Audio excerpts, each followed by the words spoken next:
Laziness isn't a trait. It's a signal that your current goal is asking the wrong part of you to do the work. That's why you can be lazy about one thing and relentlessly driven about another. Same brain, same day, different goal, different chemistry, different nervous system posture, and there's one specific mismatch that creates the worst kind of paralysis. The goal looks rational on paper, but it doesn't register as meaningful, safe, or rewarding inside your body. Fix that mismatch, and what you call discipline starts to feel less like self-violence and more like traction.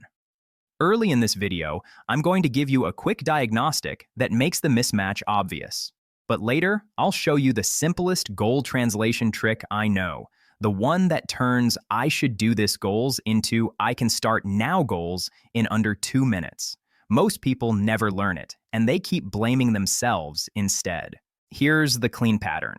You're not lazy when the goal gives you clear feedback, a believable reward, and a sense of internal consent. You get lazy when the goal is vague, socially borrowed, or quietly threatening to your identity. Psychology has a few names for this. One of them is autonomy. Motivation rises when you feel you chose the target, not when it feels assigned. Another is expectancy. Effort rises when you believe your actions will actually work. And another is value. Energy rises when the outcome matters to you in a real way, not just in a "this would look good" way.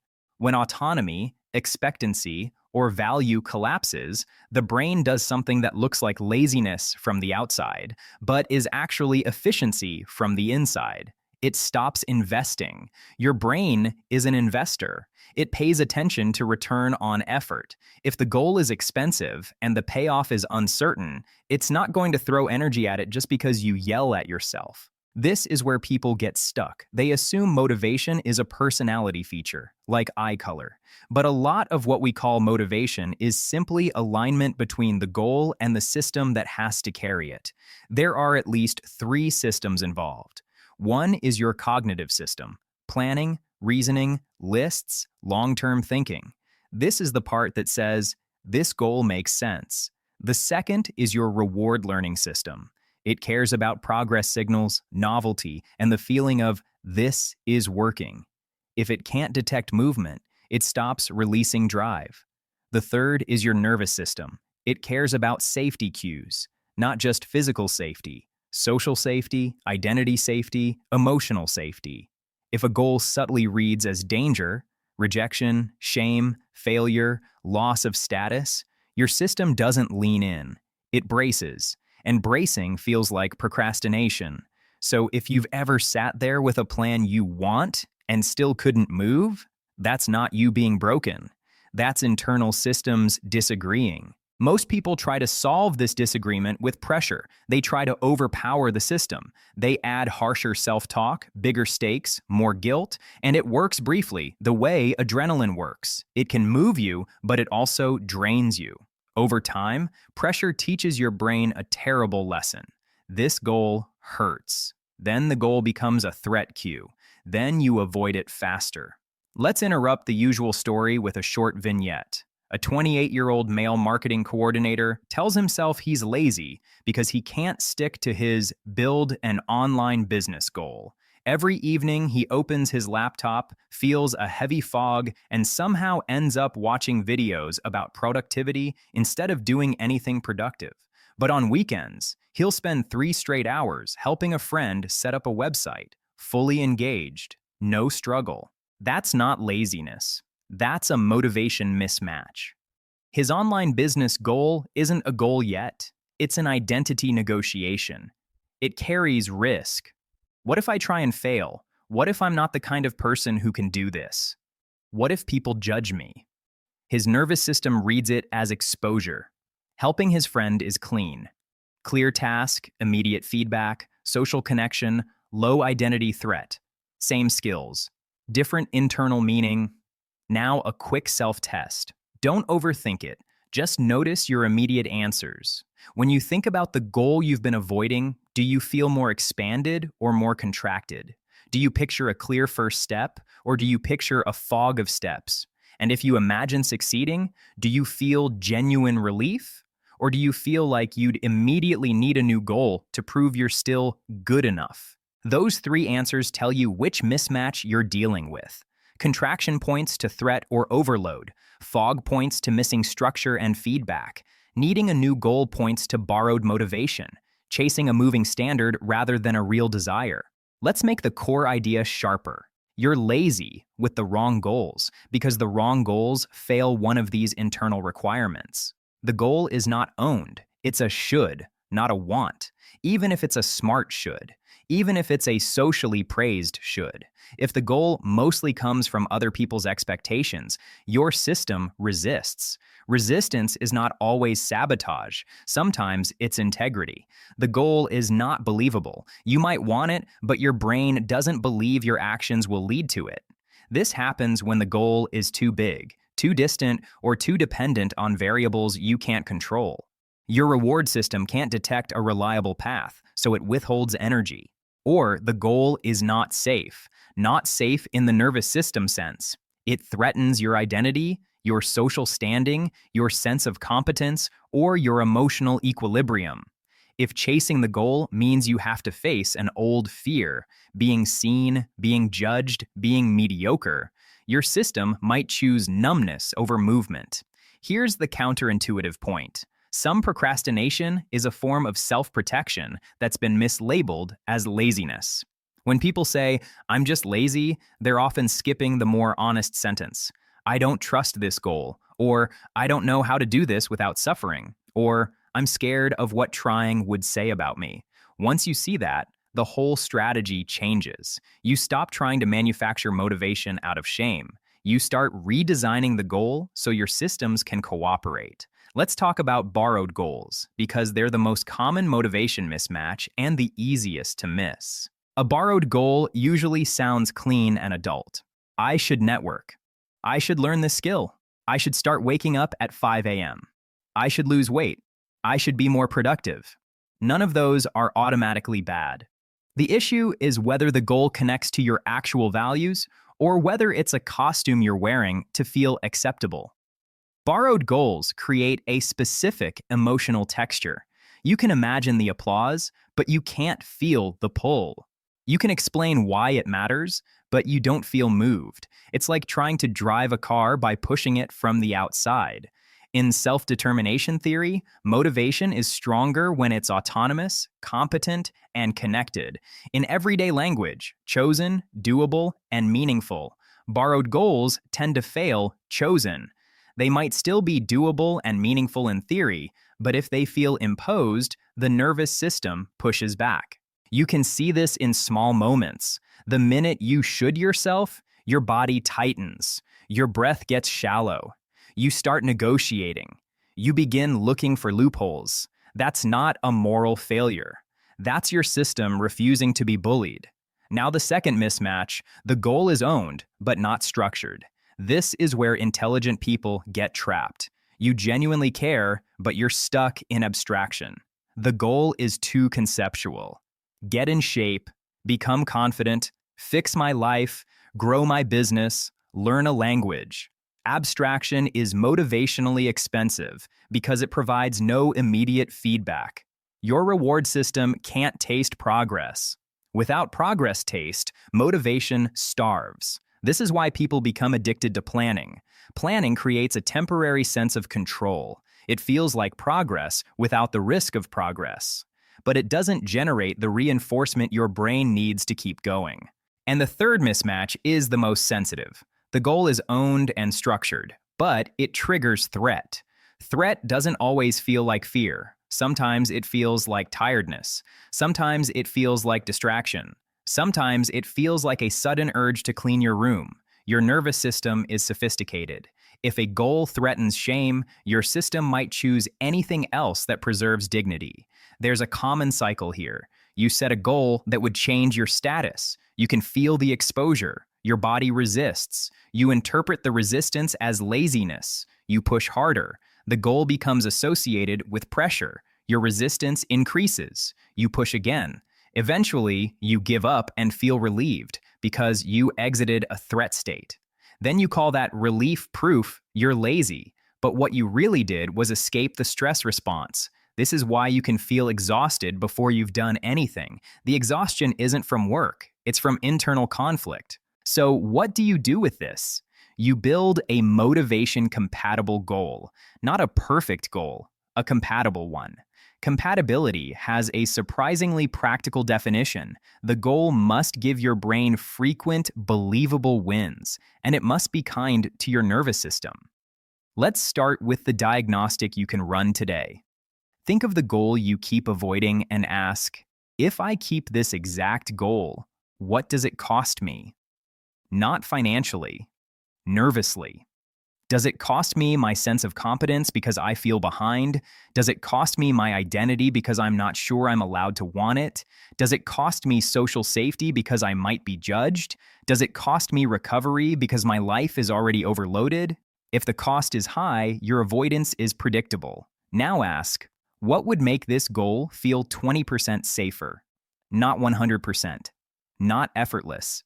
Just 20% safer. Most people try to leap from fear to fearlessness. You don't need that. You need a small shift in safety cues, a smaller audience, a smaller time commitment, a clearer first step, a gentler metric, a more private practice phase.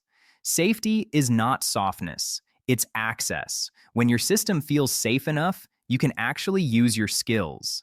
Here's another pattern interruption. Most people do this, and it backfires.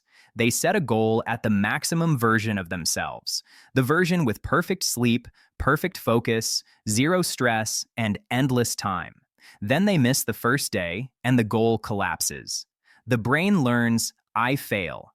Motivation drops, shame increases. Repeat. A premium system starts at the minimum version of you, not the fantasy version. It builds upward as capacity grows. Now, I promised a goal translation trick, and here it is. It's simple enough to feel insulting, which is why it works. Take your goal and translate it through two questions. First, what is the smallest action that would make this goal true today? Not advance the goal, make it true, even in a tiny way. If your goal is become healthier, the smallest action might be a 10-minute walk or one real meal. If your goal is write a book, the smallest action might be writing one paragraph, or opening the document and writing a bad sentence on purpose. Second, how will I know it worked within 15 minutes? Your brain needs a feedback loop. If the action has no detectable signal, it won't stick. The signal can be physical, breathing changes, muscles warmed. It can be visual, checkbox filled, page written. It can be social, message sent. But it must be perceivable. This two-question filter turns floating goals into executable goals. It moves the target from someday identity to today behavior. That's where motivation lives. Now let's build the three versions you need: minimum viable, standard, and upgrade. I'll speak them like a protocol, but you should adapt the content to your goal.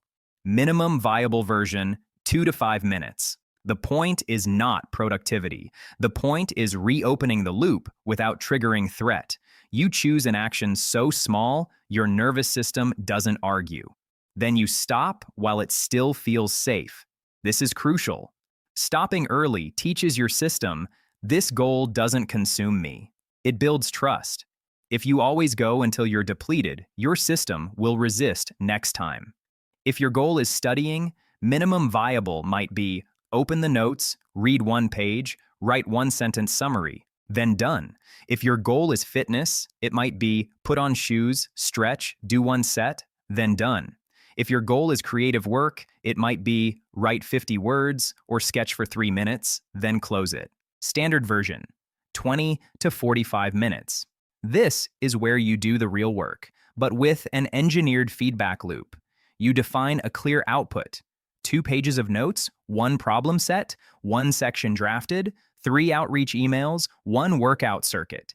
You keep the goal behavior-based rather than outcome-based, not get better.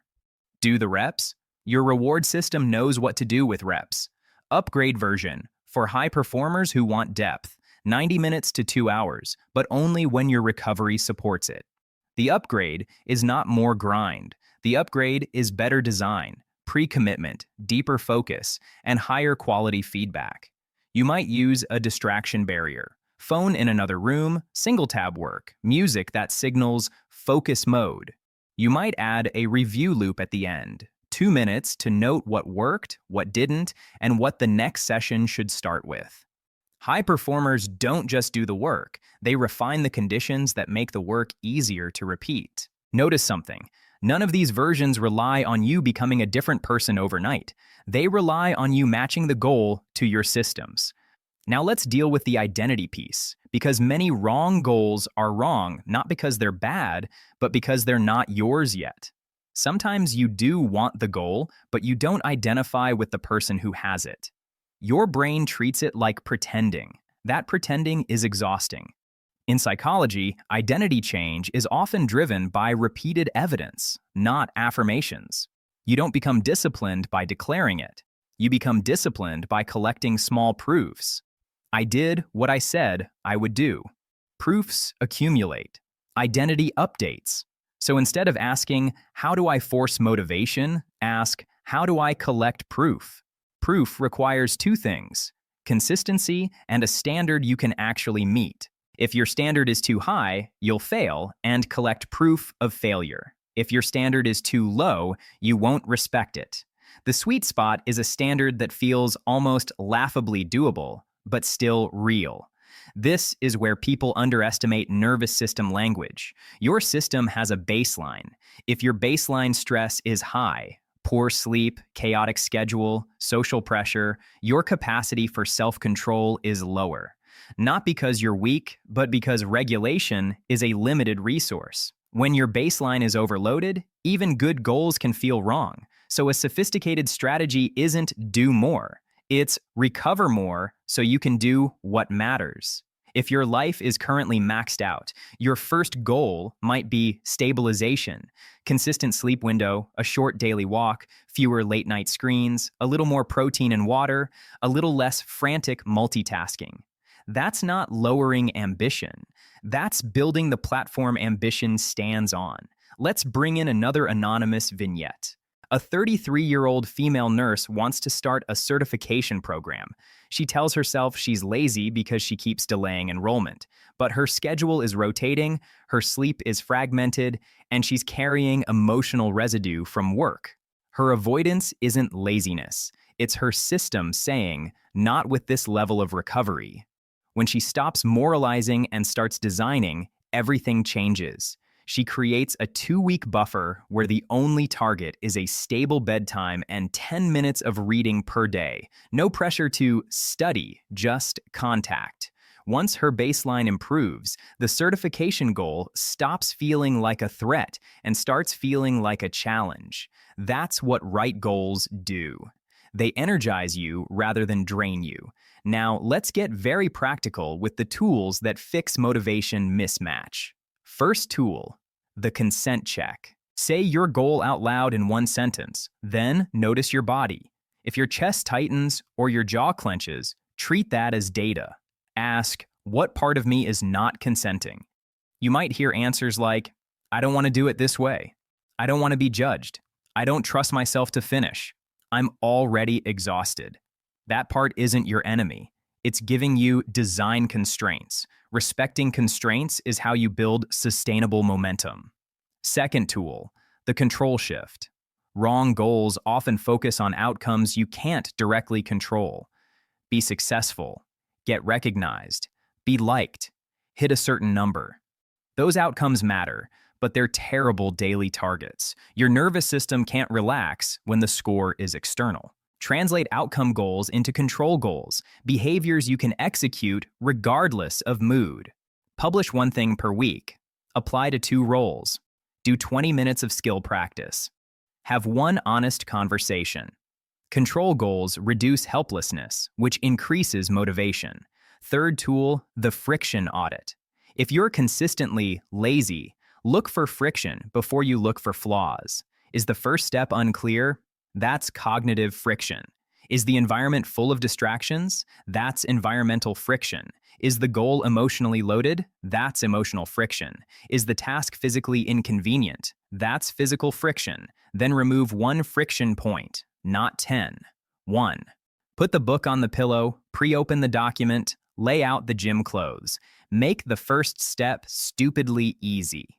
People underestimate how much discipline is just reducing the number of decisions required to start. Fourth tool, the reward upgrade. If your brain can't feel progress, it won't invest. Create a visible progress signal, a simple tracker, a calendar mark, a growing folder, a checklist that shows accumulation. Not to become obsessive, but to give your reward system something real. Also, pair the goal with a small, immediate reward that doesn't sabotage it. A good coffee only during study, a certain playlist only during training, a walk outside after finishing the session. You're not bribing yourself. You're shaping reinforcement. Now here's the part people avoid. Sometimes the goal is wrong because it's an attempt to solve a different problem. You say your goal is start a business, but the real desire is freedom from a job you hate. You say your goal is get fit, but the real desire is to feel confident and safe in your body. You say your goal is be more productive, but the real desire is to stop feeling behind and ashamed. If you chase the surface goal without addressing the underlying need, motivation will keep leaking because the goal isn't the goal. So ask one more question. What need do I think this goal will meet? Then see if there's a cheaper way to meet that need. If you want freedom, maybe the first move isn't a business. Maybe it's negotiating your schedule, improving a skill that increases leverage, or reducing expenses. If you want confidence, maybe the first move isn't a perfect body. Maybe it's strength training twice a week and wearing clothes that fit now. If you want to stop feeling behind, maybe the first move isn't doing more. Maybe it's choosing fewer targets and finishing them. When the need is met, motivation returns because the system stops panicking. Now let's assemble a training plan you can actually run for the next 14 days. Not a fantasy transformation, a calibration. For the first 3 days, your only job is to lower the internal cost of starting. You'll use the minimum viable version once per day, 2 to 5 minutes. Stop early. End with a tiny success signal. The purpose is trust, not output. On days 4 through 10, you alternate between minimum viable and standard sessions. One day you do the short version, next day you do the 20 to 45-minute version. This alternation prevents the all-or-nothing crash. It also respects the reality that your capacity fluctuates. On days 11 through 14, you add one upgrade session if, and only if, your sleep and stress allow it. If your baseline is shaky, your upgrade is not longer work. Your upgrade is better conditions, earlier start time, cleaner workspace, phone away, clear output, brief review at the end. Throughout the 14 days, you hold one rule. You never miss twice in a row. If you miss a day, the next day is automatically minimum viable. No guilt, no catch-up marathon. You just reopen the loop. This is how you become consistent without becoming harsh. One more subtlety. If your goal triggers identity threat, you add a privacy phase. You practice where no one can judge you, drafts no one sees, training logs you don't post, learning in the dark. People rush to visibility because they want accountability, but visibility can increase threat, which increases avoidance. Earn the right to be seen by building competence and internal safety first. If anxiety is overwhelming, consider professional support. Now let's recap this in plain language. If you feel lazy, don't treat it as a verdict on your character, treat it as a mismatch report. Your goal might be borrowed, abstract, unbelievable, or threat-loaded. Your job isn't to shame yourself into motion. Your job is to redesign the target so your brain can detect progress and your nervous system can stay regulated. Start by translating the goal through the two-question filter. Smallest action that makes it true today, and a feedback signal you can notice within 15 minutes. Run the minimum viable version daily until starting feels safer. Then alternate with standard sessions to build output.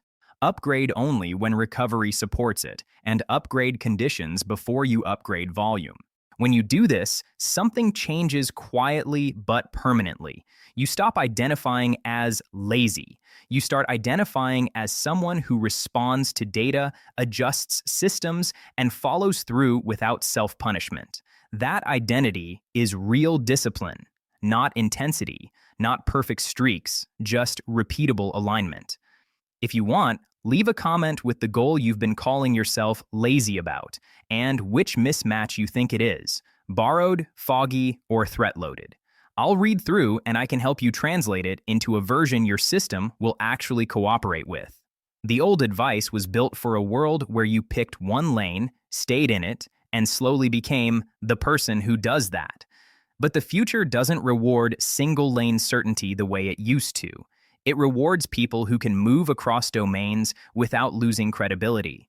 People who can learn fast, translate between groups, and build things that don't fit inside one job title.